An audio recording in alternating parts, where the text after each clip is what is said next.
سب سے پہلے میں پاکستان مرکزی مسلم لیگ پاک پتن کی ٹیم کو خراج تحسین پیش کرتا ہوں کہ جنہوں نے اس سیلاب کے اندر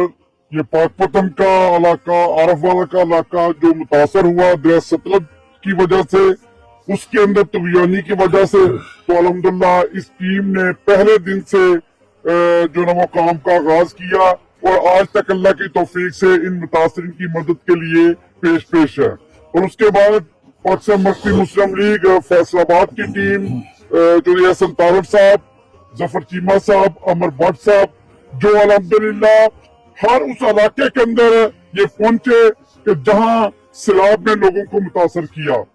اور پہلے دن سے اللہ کی توفیق سے یہ کام کے اندر مشغول ہے۔ اور آج بحالی کا جو سفر ہے، جس کے اندر سب سے جو بڑا کام تھا وہ کسانوں کی بحالی تھی، کہ جس کے اندر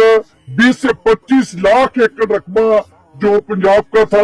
اس کے اوپر سے فصلیں ختم ہوئی۔ تو الحمدللہ یہ ایک بہت بڑا فیصلہ تھا، بہت بڑا کام تھا جو الحمدللہ ہماری فیصل آباد کی ٹیم نے کیا، کہ 3000 ایکڑ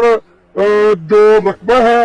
ان کسانوں کو ہم نے گندم کا بیج دیا ہے کہ تاکہ گندم کاشت کر سکیں اور اپنے گروہ کے سلسلے کو، اپنے گروہ کی بحالی کو جو نا وہ کر سکیں۔ تو میں ان کا بھی شکر گزار ہوں، اور چودھری شفیق الرحمان بڑاس صاحب جو ہمارے خدمت خلق پاکستان کے چیئرمین ہیں، وہ الحمدللہ آج یہاں پاک پتن کے اندر تشریف لائے۔ انشاءاللہ ان کا یہاں پر آنا ہم سب کے لیے، اور خاص طور پر آپ بھائی جن کے گھر متاثر ہوئے، جن کی چیزیں متاثر ہوئیں، یہ آپ سب کے لیے انشاءاللہ ایک حوصلہ افزا بات ہے۔ اور انشاءاللہ پاکستان مرکزی مسلم لیگ مسلسل اور آخری وقت تک انشاءاللہ اس کام کے اندر مصروف عمل رہے گی۔ اللہ سے دعا ہے کہ اللہ تعالیٰ جو نا آپ سب کے لیے آسانیاں پیدا کرے۔ اور ایک گزارش میں اور کروں گا، خاص طور پر آپ بھائی کہ جو آج یہ فصل کاشت کریں گے، تو ہم نے جب فصل تیار ہو جائے گی، جب کٹائی کا وقت آئے گا، تو اس وقت ہم نے اللہ کا جو حق ہے